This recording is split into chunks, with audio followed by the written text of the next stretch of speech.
y como asumí también la presidencia de la Asociación Brasileña de Telemedicina y Telesalud desde marzo, nuestros encuentros han sido en este año de 2020 webinars con los consejos nacionales de las profesiones de salud.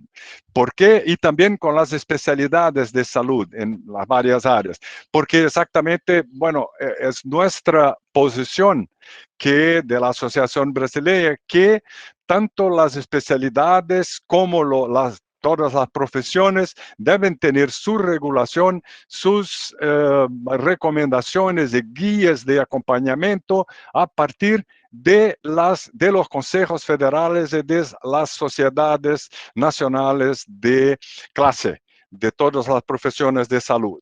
Y hemos tenido la semana pasada un lanzamiento muy importante por parte del Consejo del Congreso Nacional de Brasil, que fue el lanzamiento de la Frente Parlamentar Mixta de Telesalud. Ahí sí, a integrar todas las profesiones de salud, por eso las acciones con los consejos.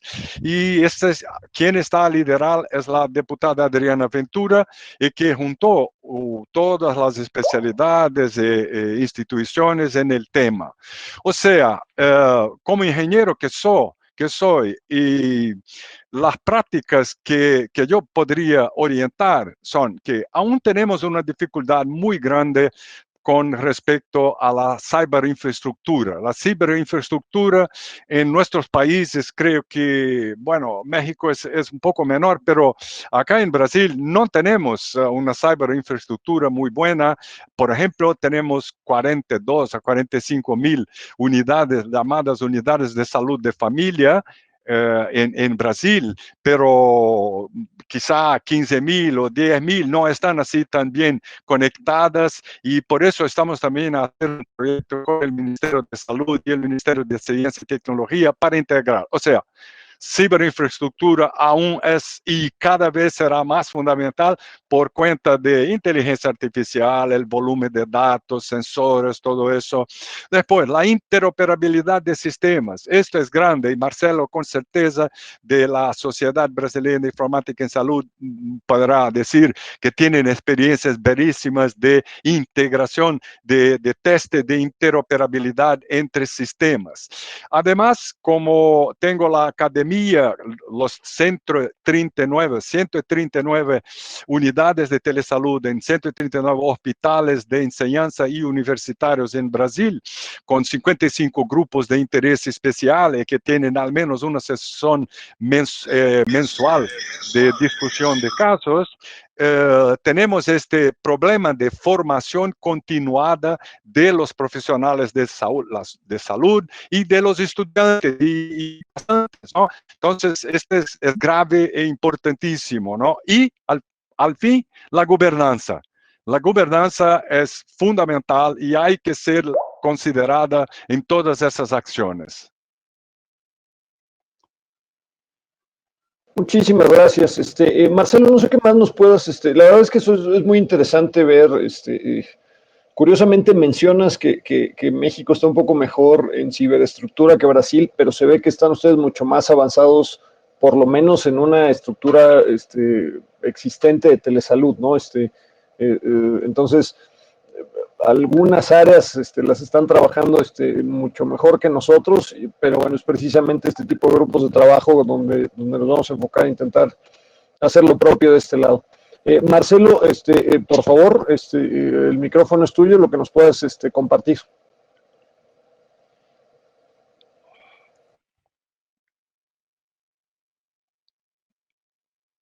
Marcelo, ¿podrías prender tu micrófono? En la parte de abajo aparece un icono, hay que dar clic ahí.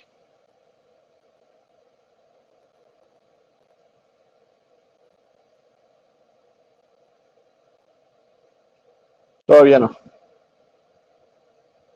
Justo en la parte de abajo debería aparecer 4 iconos, es el segundo. ¿No?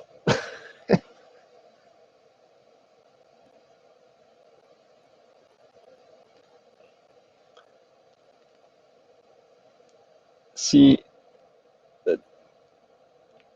les parece bien, en lo lo que logramos reconectar a Marcelo. Vamos a pasar con nuestro siguiente panelista. Tengo el gusto de presentarles que fue una edición afortunada de último minuto de la doctora María de Jesús Medina, que nos está acompañando también en el panel.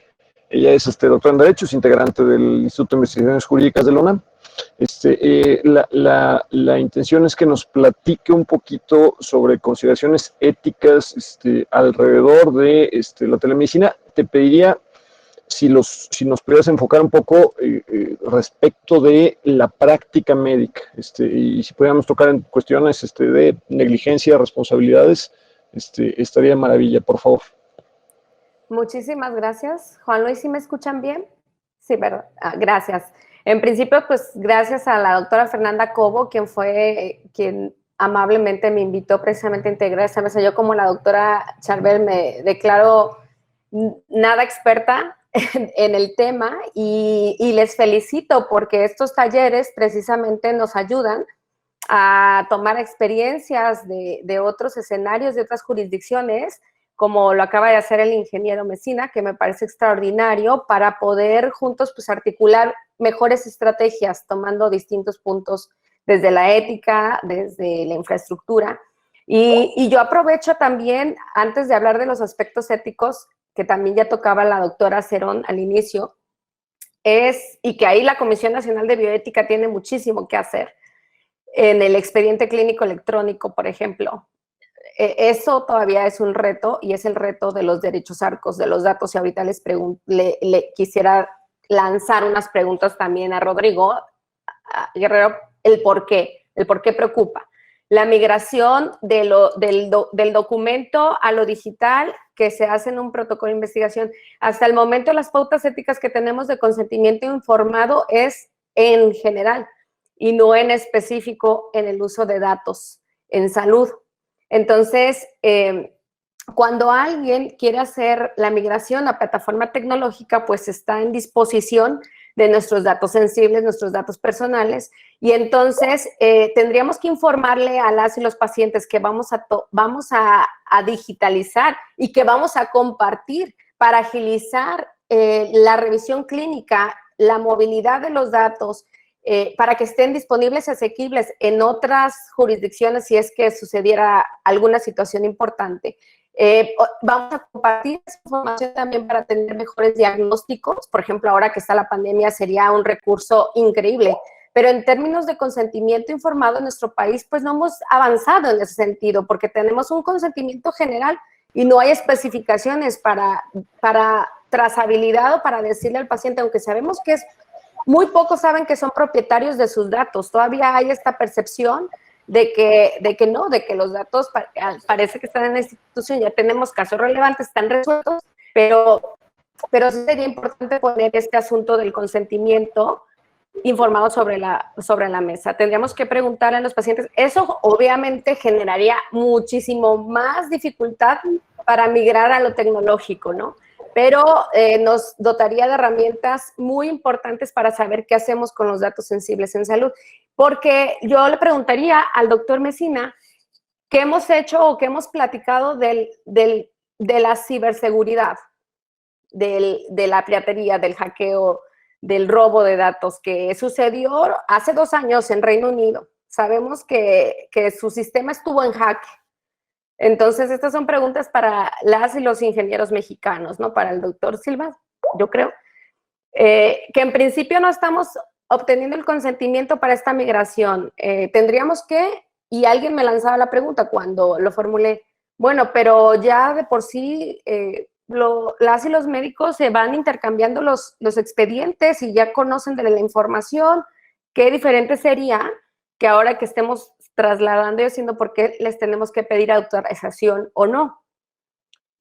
Entonces, son preguntas, pues sí, éticas, ¿no? Porque sí creemos que estamos haciendo un uso de datos para beneficio o no.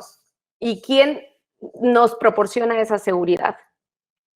Entonces, más que, como les dije, no soy experta, tengo más dudas que respuestas, y ya ustedes han puntualizado muy bien lo anacrónico de nuestra regulación o la falta de regulación que tenemos. Y para finalizar mi intervención, yo quiero dejar pues un punto muy importante en cuanto a perspectiva de género. Ya sabe la doctora Cobo que nunca dejo pasar este tema. Los datos de la última encuesta nacional sobre disponibilidad y uso de las TIC en los hogares son devastadores, ¿sí? La brecha digital que tenemos es brutal. En general, el menor acceso y uso de las mujeres de los dispositivos básicos las excluyen o limitan en cuanto a su acceso a la educación, a la salud, incluso al trabajo. Esta brecha digital tiene que ver con que solamente el 54.5% de mujeres tienen una computadora. Y en Internet también, perdón, estoy leyendo los datos al revés. Los hombres tienen 54.5% de acceso a una computadora, lo cual nos pone a las mujeres en los hogares teniendo menor acceso no solamente a computadora, sino que a Internet, incluso a un celular común, smartphone, solamente el 42%. Esta es la encuesta, la última que se hizo es de 2016, obviamente los datos, ya tenemos una necesidad importante de utilizarlo, pero bueno, en cuestión de perspectiva de género, tendremos siempre que estar muy pendientes de estas brechas y de estas desigualdades estructurales. Entonces, también en esta agenda tenemos que poner este punto importante para disminución precisamente de la desigualdad basada en género. Que, lo digo, no tengo respuestas, aquí estamos para juntos y juntas pensar. Gracias. Correcto, y muchísimas gracias por esta aportación. De hecho, son puntos bien interesantes a ponernos a pensar, y lo estamos platicando desde las mesas que organizó la doctora Cobo en FunSalud. Que tocan varios ángulos, ¿no? Cuando contemplamos que en México tenemos un sistema de salud que combina la atención pública con la atención privada, y nos ponemos a pensar en cuestiones como expedientes clínicos electrónicos y transferencia de información entre instituciones públicas y privadas, y nos ponemos a pensar en que pues una parte de esos servicios le está pagando el particular out of pocket. Como sabemos, México es uno de los países que más gastan de ese lado, pero otra parte la paga el Estado, la cubre el Estado. ¿Qué tanto tiene derecho el particular a, por ejemplo, interponer su derecho a la privacidad respecto de el derecho general a la salud y la prestación de servicios de salud del Estado, ¿no? Son este tipo de preguntas y cuestionamientos que debemos de tener en mente al momento de ponernos a analizar qué vamos a hacer para regular esto y tener una normatividad, uno, que se ajuste a la realidad tecnológica y la realidad económica del país, y dos, a nuestro marco constitucional existente. Me gustaría retomar un par de puntos con algunos de nuestros panelistas, en lo que vemos si tenemos éxito para reconectar a Marcelo. En específico, me gustaría retomar con Eunice y con Areli lo que nos puedan compartir sobre coordinación entre autoridades. En particular, estamos hablando de una materia en donde se involucran tanto autoridades federales a nivel Secretaría de Salud, COFEPRIS con esta reforma que se está proponiendo para sujetar esta función de COFEPRIS a Secretaría de Salud, como las grandes instituciones de prestación de salud en México, IMSS, ahora INSABI, Pemex, Sedena, institutos privados, como autoridades estatales, municipales, que también en mayor o menor grado están involucradas en esta prestación de servicios. Entonces, no sé si nos puedan platicar un poquito sobre estos ángulos, en dónde estamos y qué tendríamos que ponernos a pensar para mejorar los puntos débiles que tengamos como, pues, así como marco jurídico, como estructura en México. ¿Quién gusta empezar, por favor? Si quieres, doy algunos puntos que creo que con todo lo que han dicho anteriormente, esto va agarrando forma y eso está muy interesante. Yo creo que, sin duda, el problema es ético-legal. El punto de partida, digamos, si todos coincidimos en esto, es que tendría que ser muy parecido todo el tema de la responsabilidad y la regulación a lo que es en la situación presencial. Sin embargo, sí tenemos que recordar que debemos ser muy cuidadosos y puntuales en contar con una buena regulación, porque este tema ha demostrado que supera todos los déficits organizativos y prácticos que pueden existir en salud. Ojo, se debe a la par de lo que ya mencionó primero la doctora Eunice Rendón y después la doctora María de Jesús Medina, sobre el tema de acceso a las tecnologías. Pues, por ejemplo, ahora en la pandemia es un estudio preliminar, pero en la pandemia se están viendo ya datos de deserción escolar por el tema de no contar con tecnologías, algo así como 2 millones de menores de edad. Si cruzamos estos datos con los de género, por poner un ejemplo, y vemos el saldo, pues va a ser, después de la pandemia, mucho más que esto, ¿no? Porque esto es, los datos de educación yo los tomé por ahí de, o sea que esto puede ir en aumento, ¿no? Entonces, justamente son estas mujeres de las que habla la doctora Medina, y son estos niños los que requieren, ¿no?, la telemedicina por no tener acceso. Entonces, al regular, yo nada más para dejarlo claro por un compromiso social, no podemos nada más pensar en la parte del médico y demás, sino no se puede dejar de lado esta necesidad. Yo lo que estuve viendo es que hay como, digamos, 6 áreas, fundamentales: privacidad y confidencialidad de datos del paciente, que ya se ha dicho aquí, y con ello la seguridad de los datos. Hay otro tema que va a involucrar, y los seguros van a cubrir el tema de la telemedicina, y ahorita al final quiero hablar una cosa al respecto. Los seguros van a cubrir el tema de la telemedicina. ¿Cómo certificas las capacidades médicas para que realmente puedan dar una atención de calidad y segura? Porque pues vemos que nuestro sistema público de salud está deficitario en tema de capacitación y vale decirlo, ¿no? Por algo en la pandemia tenemos tanto personal de salud lastimado, ¿no?, y afectado por esta pandemia. Entonces, los seguros cubren a los pacientes, que creo que son temas que no se han tocado, el tema de la capacitación a los médicos de cómo haces telemedicina y hasta dónde puede llegar el tema de la telemedicina, la mala práctica. Aquí los médicos también, hay que definirla como se define la mala práctica cuando es paciente-paciente, pero otro tema también es, aquí tal vez los médicos van a requerir una nueva cobertura para protegerse a sí mismos cuando se hable de temas de mala práctica, porque no hay que olvidar que de alguna manera, por todas las bonanzas que tiene la telemedicina, también puede haber afectaciones y sufrir la relación médico-paciente, que a veces se hace este bonding que puede llegar a ser pues muy importante, ¿no? También todo el tema de las recetas y prescripción, cómo se puede llevar a cabo y cuáles van a ser los parámetros. Entonces, por tocar estos 6 temas, así que son como los que más se tocan en el mundo, ¿no?, para comenzar a hablar, pues en México tenemos pues nuevas áreas de preocupación, no solo como acceso a las tecnologías, sino todo el tema de la calidad de la atención, que somos un país súper atrasado, y la capacitación al personal que lo va a hacer. Es decir, tenemos un personal de salud súper cargado, ya con muchos retos. Ahora queremos que haga esto porque va a desahogar algunas otras cosas y es un tema importante para población vulnerable, pero este mismo personal de salud pues ahora va a tener otro nuevo reto que se le va a estar presentando y no podemos olvidar esto a la hora de regularlo, ¿no? De lo que yo he podido analizar, la parte legal internacional está principalmente a la hora de regular enfocada en consultas obviamente presenciales. O sea, hablan de la bonanza de este tema, pero sigue muy enfocada al tema de consultas presenciales. Se tiene que probar también antes de regular, ir quizá, no sé si va a ser empezar por temas determinados en los que se puede hacer telemedicina, se tiene que probar la efectividad de las incidencias. En México hemos sido malos para esto.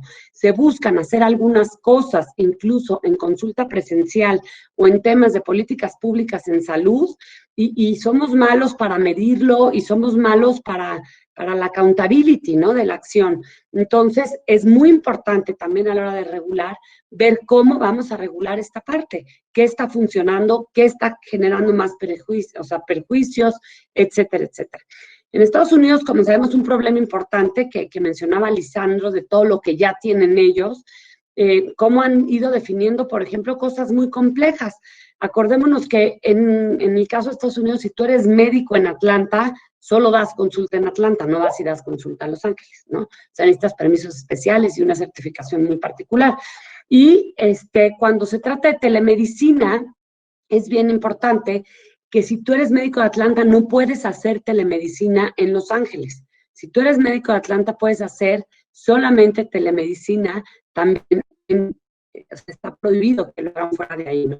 Y si lo hacen fuera, hay otra serie de regulaciones particulares para poderlas llevar a cabo en este sentido. Entonces, claro, ese es un problema que como tal nosotros no tendríamos, pero sí valdría la pena cuidar ahí también algo que nosotros somos a veces un poco descuidados en el tema de la especialización. O sea, el médico especialista de tal cosa solamente es el que puede dar telemedicina en tal cosa, porque somos muy dados a que el médico general o el médico de otra especialidad te dé consulta de otra especialidad. Entonces, sí hay muchos puntos que regular. Yo quise solamente citar algunos de ellos que encontré en la literatura como los más relevantes. Por último, igual, muchas gracias a la doctora Cobo, mi queridísima Fer, por esta invitación y a la moderación que no había tenido oportunidad de hablar. Gracias. Muchísimas gracias. Creo que ya está Marcelo otra vez, pero dame un segundito, Marcelo. Habíamos pensado la pregunta anterior, excelente intervención, Sofía, y creo que lo podemos aterrizar. El tema que tiene Estados Unidos, esta combinación entre estados y federación, no lo tenemos aquí necesariamente al mismo nivel, pero sí lo tenemos a nivel de coordinación de autoridades, que es lo que me encantaría escuchar la aportación que nos pueda compartir Eunice primero, y si tiene algo más que aportar Arely, entre, como comentábamos, Secretaría de Salud, COFEPRIS, Secretarías de Salud estatales, instituciones privadas, etcétera. Por favor, Eunice. Bueno, ¿me escuchan? Es que ya no los escucho yo. Sí. Sí, te escuchamos. Bueno, si quieren, escuché la pregunta y ya no oigo nada más, entonces si quieres respondo a la pregunta si ustedes me escuchan a mí.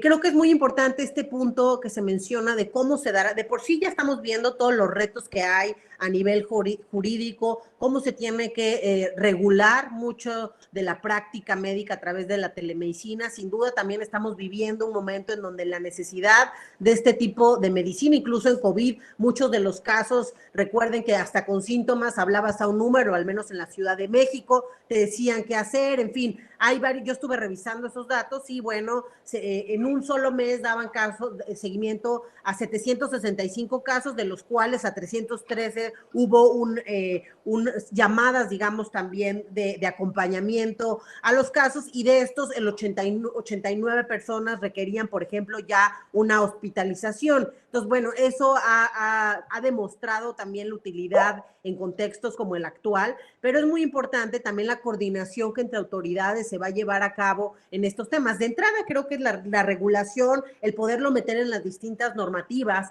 la Ley General de Salud, en dónde va a contemplar y cómo se tiene que renovar para que todo lo que se ha dicho aquí realmente esté permitido y esté también regulado. Pero por el otro lado también incluso en las instancias, por ejemplo, de la COFEPRIS, la CONAMED, las diferentes instancias que tienen que ver también con ciertos aspectos regulatorios de la medicina y de la salud, que van a tener que estar también involucradas a nivel federal, pero también con sus partes a nivel en el ámbito estatal. Entonces, creo que es un tema que se tendría que estar tocando incluso en el Consejo Nacional de Salud, etcétera, para poder ver los retos que va a haber en los diferentes lugares. Y repito, habrá lugares que también, y otra vez retomando lo que decía la doctora Sofía y la doctora María de Jesús, es muy importante también observar qué poblaciones, por sus contextos, tienen mayor vulnerabilidad incluso en el acceso. Entonces, ahí habrá estados o entidades